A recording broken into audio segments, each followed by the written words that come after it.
Hola oyentes de Radio Sefarad, estos días se cumplen 140 años del nacimiento de un filósofo judío muy importante llamado Martin Buber y al que ha estudiado en profundidad alguien al que ustedes conocen de otra sección, de aquí para allá, las lecturas profanas. Estamos hablando de Pablo Dreisig. ¿Qué tal, Pablo?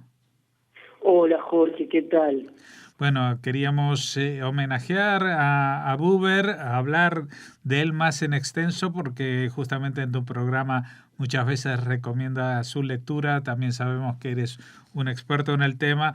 Así que quisiéramos rendirle un pequeño homenaje y también para que nos ilustres sobre la trascendencia de su pensamiento. Pero antes que nada, si nos puedes situar algunos datos biográficos mínimos para que nos situemos en la época, el lugar, etcétera.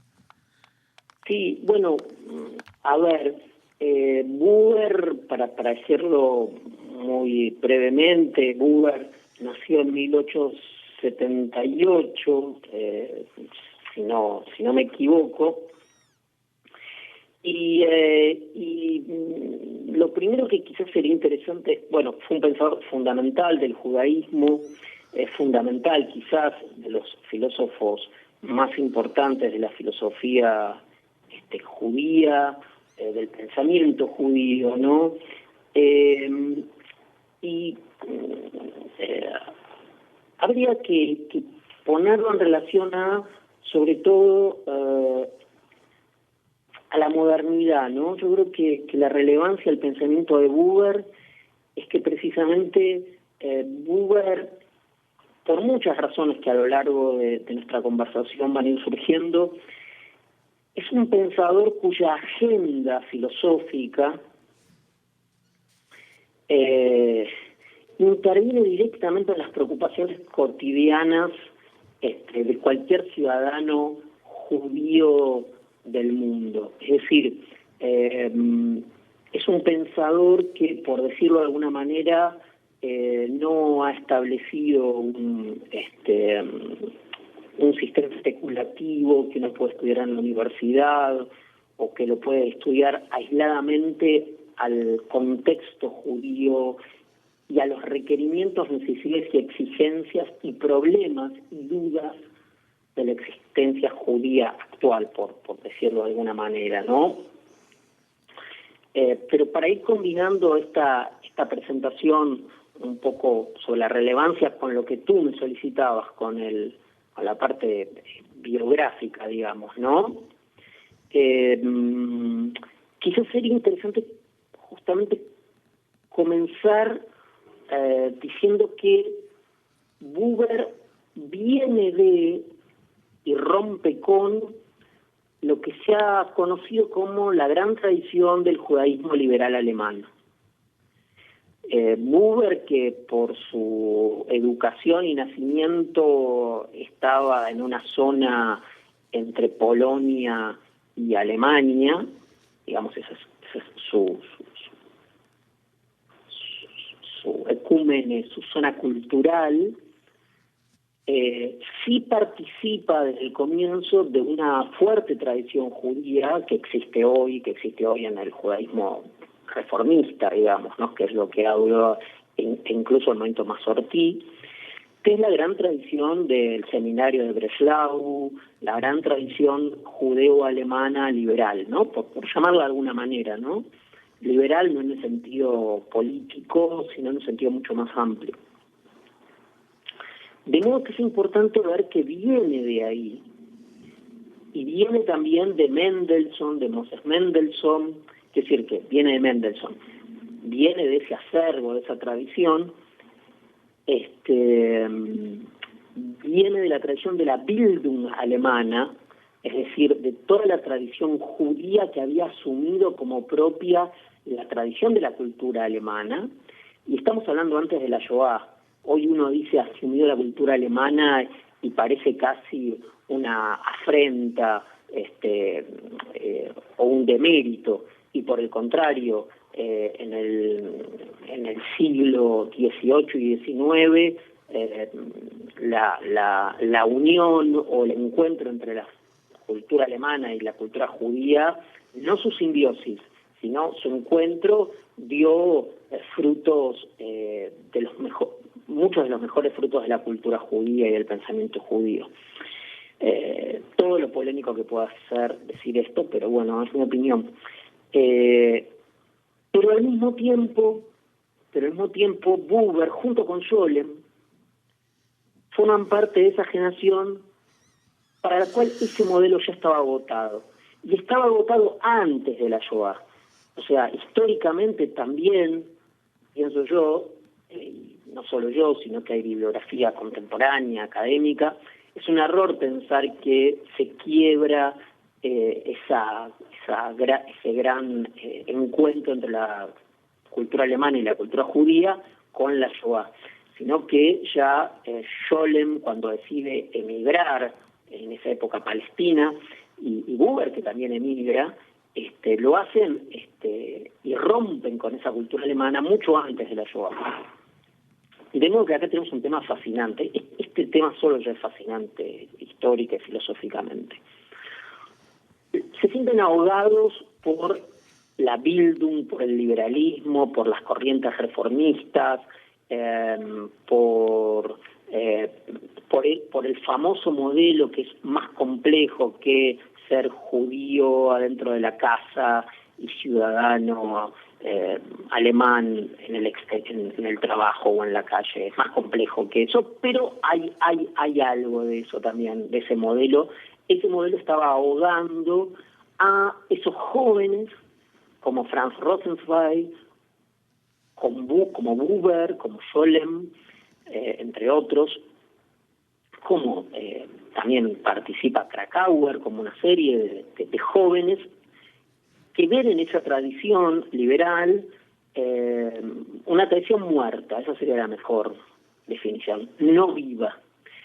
Cuando digo no viva, justamente la apuesta de Buber, junto con Scholem, con quien después vamos a hablar, va a haber una gran polémica, y junto con otros, como la propia Hannah Arendt participa de ese rechazo a esa tradición,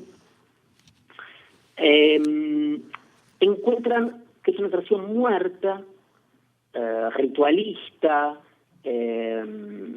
conservadora, y apelan, yo creo, y hay dos polos ahí para volver a la vida la tradición judía, a la que creen que hay que renovar.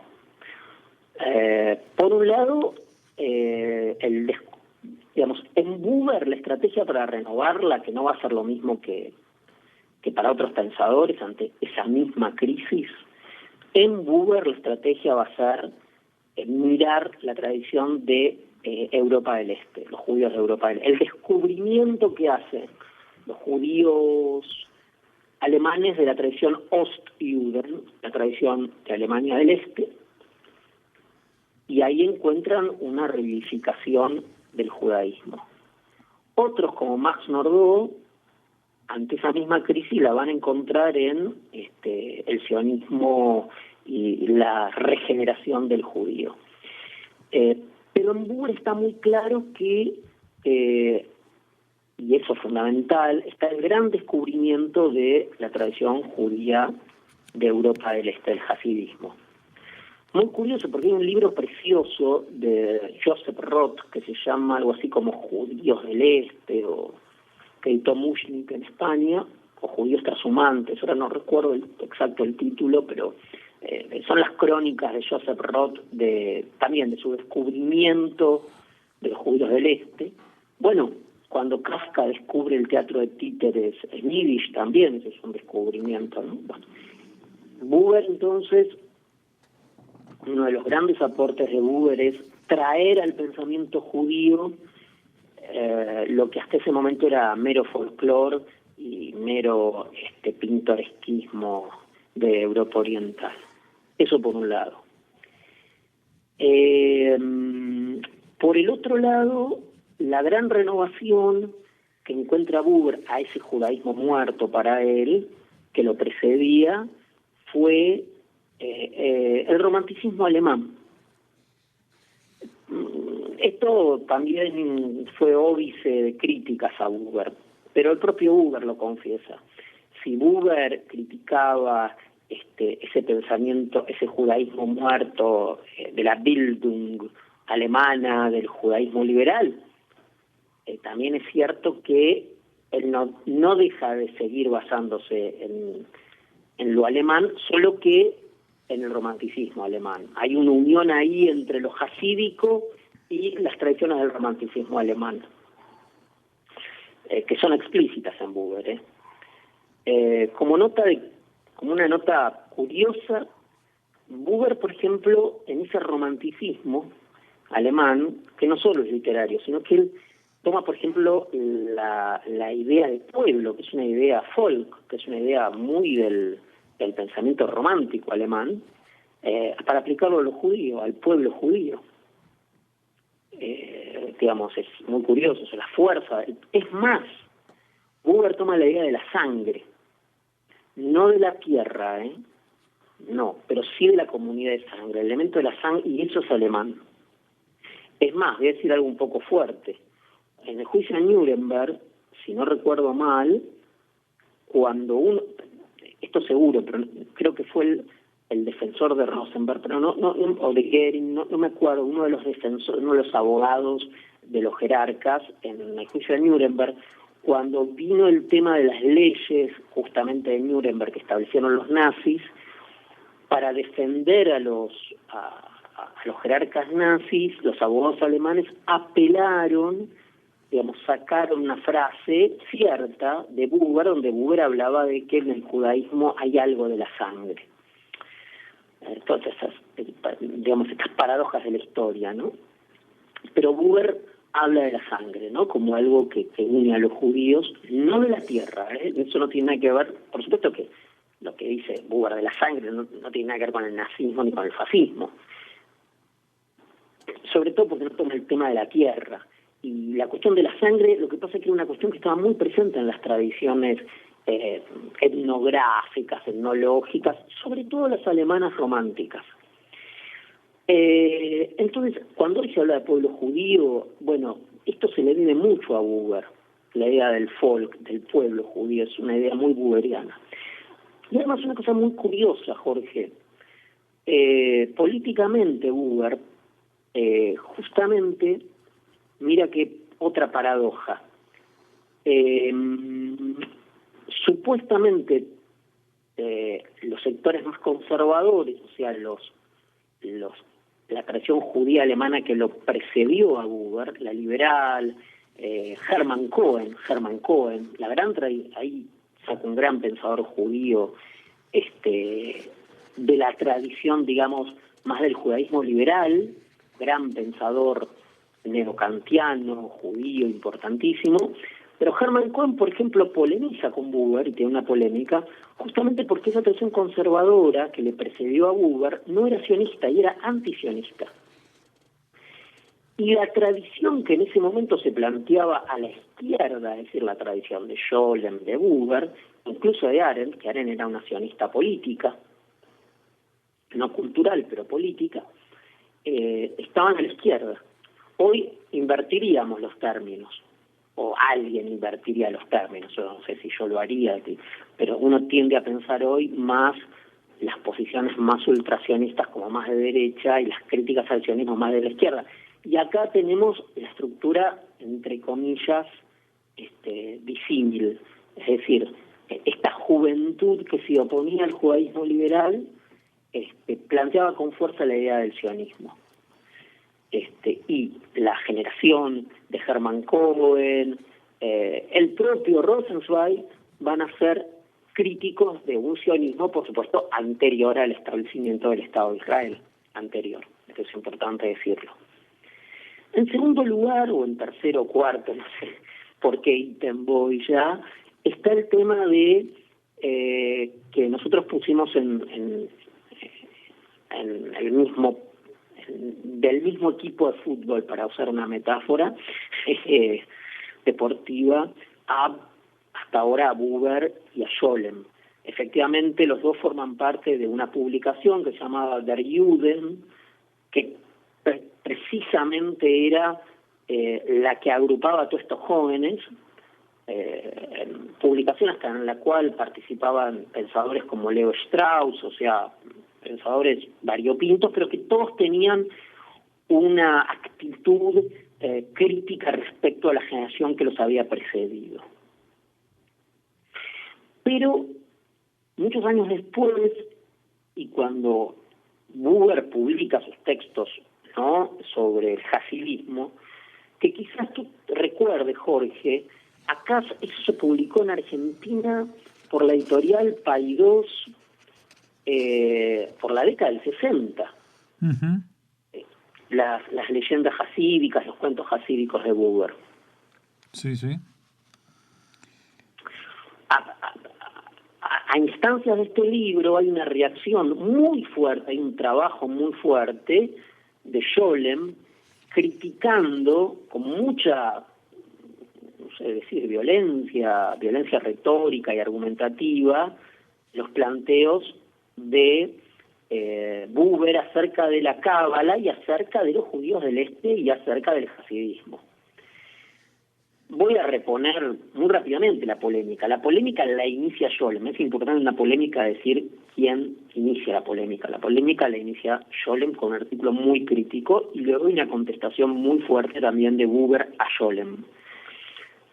El centro de la polémica, si podemos resumirla, es que de algún modo para Buber la Cábala, el hasidismo y la Kabbalah, sobre todo la Kabbalah, es un etos, es una conducta.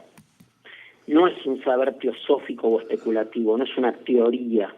En cambio, para Scholem, la Cábala es sobre todo un trabajo especulativo, una teoría, un sistema teosófico, ¿no? Por eso, y al mismo tiempo, la idea de Buber es la figura de Buber es la del hombre simple. O sea, la Kabbalah, el hasidismo, lo que promueve es un etos a partir de un sujeto que no es un sujeto portador de un conocimiento en particular, sino de una praxis concreta. Esta polémica es muy interesante porque aparte a la hora de argumentar los antagonistas al mismo tiempo tienen como background sus propias lecturas que difieren, sus propios textos, su propio canon, diríamos hoy. Y, por ejemplo, en Buber aparece San Agustín, aparecen los santos cristianos, aparecen las fábulas hindúes, y ahí se ve fuertemente la formación de Buber. La formación de Buber había sido en religiones comparadas. Buber tenía una gran formación en el estudio de religiones comparadas y eso se ve mucho en sus últimos trabajos posteriores a la Shoah, cuando escribe acerca del bien y del mal, sobre el Avesta, sobre el mazdeísmo, sobre las religiones iraníes. Ahí encontramos un Buber desplegando todo su saber en orientalismo, en budismo. Es impresionante, Jorge, es realmente encontrarse con... Hay un buen manejo de religiones comparadas. En cambio, en Scholem hay una erudición muy profunda en marcar sutilezas en trabajos nociológicos, especulativos acerca de la teoría del conocimiento en tal o cual cabalista. Son como dos marcos diferentes. Y ahí viene otro gran concepto de Buber que yo lo diría para redondear esta presentación, que que aparece en la discusión con Scholem, que es una noción que repone Buber, que es la noción de Kavaná. Kavaná, sea cual fuere su sentido original, la discusión acerca de su sentido, si es orientación, concentración, dirección, corrección, creo que hay un montón hay una familia semántica ahí, pero bastante similar, digamos. La idea fundamental, a ver cómo decirlo, que lo que predica acerca de una acción ética no es su contenido manifiesto, sino la orientación y la dedicación con que nos abocamos a ella. A ver, sería algo así. Hagas lo que hagas, no importa el contenido moral o deontológico de lo que hagas, si tú lo haces con la dedicación y el compromiso, sería otra palabra para Kavanagh, otra posible excepción, si pones en ello todo tu ser, de algún modo, si te abocas a la faena, a esa empresa, absolutamente, esa empresa, esa acción gana valencia ética, se convierte en ética. Es decir, si tú sirves café en un bar y eso que haces, lo haces como si fuera lo más importante que estás haciendo en ese momento y le dedicas tu concentración, tu esfuerzo y sobre todo tu compromiso existencial, eso adquiere una valencia ética. Por supuesto, Buber, por supuesto es una noción peligrosa. Peligrosa quiero decir, ¿qué digo cuando digo peligrosa? Quiero decir peligrosa que uno puede decir, bueno, hago cualquier cosa y si lo hago con todo mi corazón. Bueno, de algún modo Buber asume ese risk, ¿no? Ese riesgo.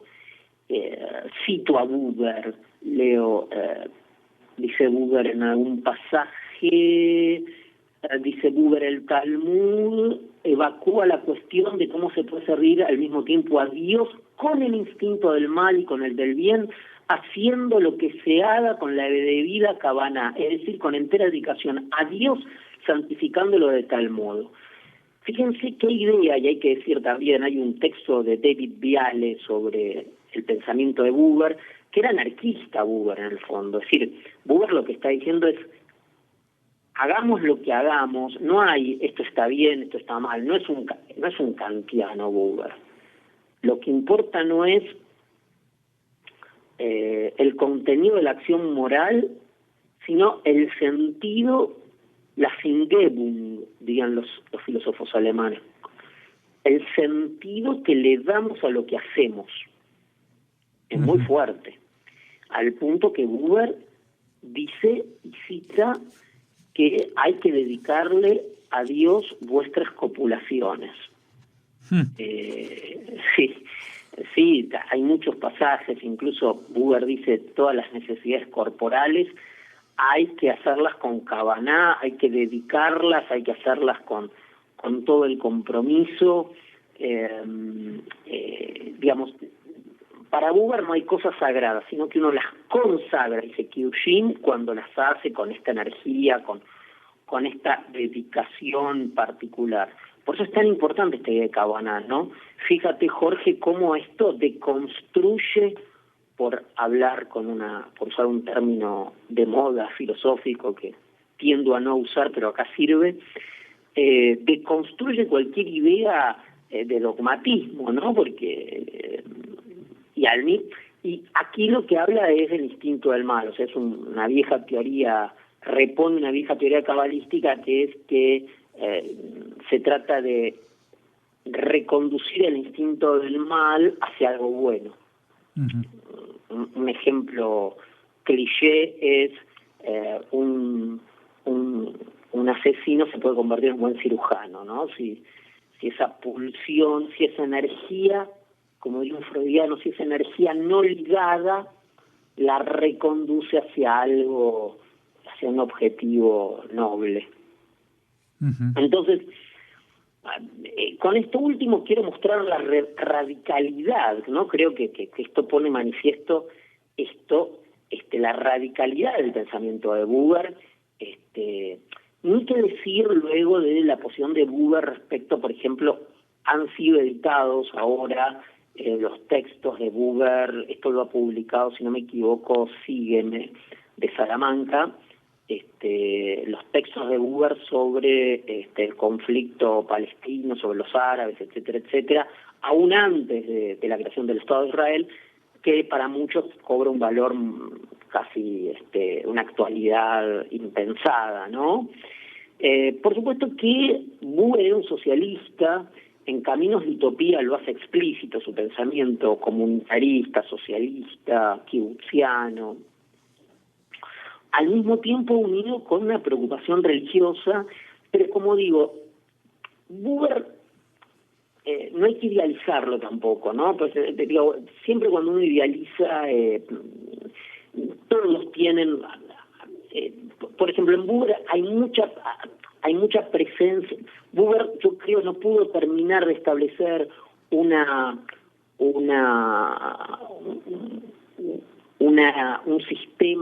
sistema ético y filosófico que pudiera dar cuenta acabadamente de algunas cuestiones de la agenda moral de aquel entonces y contemporánea. Por ejemplo, esta idea de la Kavaná, de la consagración, de lo cotidiano, de la energía no ligada, es una idea muy radical, muy interesante, pero también que tiene problemas, ¿no? Por ejemplo, hay una cuestión en Buber que es un rechazo a la noción de ley. Buber, en un artículo muy interesante, se llama algo así como Los dos focos del alma judía, dice casi literalmente que el alma del hombre es pre-Sinaí, que el alma del hombre judío es más antigua que Moisés, es patriarcal y es el alma de Jacob. Si en Buber, el pensamiento de Buber no es un pensamiento no místico, no es un pensamiento de la ley, no es un pensamiento del nomos, es un pensamiento, y él lo dice explícitamente, pre-sinaítico. Para él, el alma judía es un alma patriarcal, es un alma pre-sinaítica. Hay un rechazo, por supuesto no hay una actitud antinomística, ¿no? Como Sabbatai Tzvi, por supuesto, pero no piensa el judaísmo de la ley. Esto es interesante al mismo tiempo, ¿no? Porque en realidad muchas lecturas filosóficas del judaísmo, y yo creo que a veces exageradamente parten exclusivamente del tema de la ley, y lo que sirve Buber es para contrabalancear, ¿no? Hay todo un desarrollo filosófico que uno puede, Buber casi es un judaísmo sin ley, y eso tiene que ver también con sus lecturas alemanas, con Dilthey, con el pensamiento, yo diría, hasta de Jacob y de los grandes pensadores del romanticismo alemán y del pensamiento idealista alemán, que tampoco pensaron en la ley. Y también es interesante la cuestión de que muchas de las asunciones que todos nosotros hoy tenemos respecto a ciertos temas como el pueblo judío, como la comunidad, serían impensables sin Buber, sin estas ideas de pueblo que por primera vez trajo Buber. Pero también en Buber hay una idea plural de pueblo, ¿no? Que también permite hoy pensar formas de coexistencia con otros pueblos, que marca también la actualidad del pensamiento de Buber. Bueno, veo que es un tema infinito, por lo menos en tus pensamientos, y tendríamos que dedicarle un ciclo de programas, no uno, pero simplemente quería ser un homenaje y una introducción. Yo creo que los que te hayan escuchado y hayan seguido tu pensamiento, lo mejor que pueden hacer es, si no lo han leído, empezar a leerlo. Tiene una decena de libros imprescindibles para entender el pensamiento judío contemporáneo que recomendamos. Y recomendamos también que sigan el pensamiento de Pablo Dreisig en las lecturas profanas que cada jueves emite Radio Sefarad. Muchas gracias, Pablo, por habernos ayudado a definir un poco los contornos de este personaje, Martin Buber. Gracias a ti, Jorge, y a la audiencia.